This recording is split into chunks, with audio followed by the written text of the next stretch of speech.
Hot Shots What's in a Movie. The Constant Gardener is a terrific, complex film that doesn't so much require more than one viewing as it does more than casual consideration.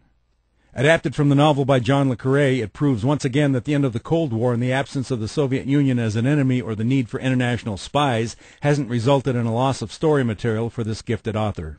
The story is disjointed and shifts back and forth in time, but this thriller of a love story that takes place in Africa and Europe pays off enormously.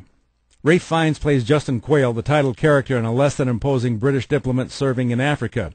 Weisz plays Tessa, his wife, a firebrand activist for social causes. Although the film begins with the heartbreaking and ominous words, "See you in a couple of days," the story doesn't begin or end there, as we then see how these two very different people met, how they were attracted to each other, and how they agreed to live two very different lives.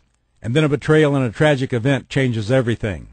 However, the film is much more than a love story. It's also a thriller that involves pharmaceutical companies, the British high government, corporate greed and irresponsibility, and the accusation that the poor people of Africa are being used as unwitting test subjects for drugs.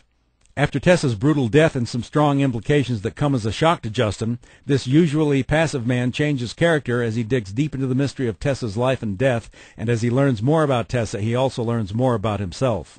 At one point, Justin remembers saying to Tessa, "Your life is your own, that was always our agreement." But Tessa corrected him by saying, "No, my work is my own, that was our agreement."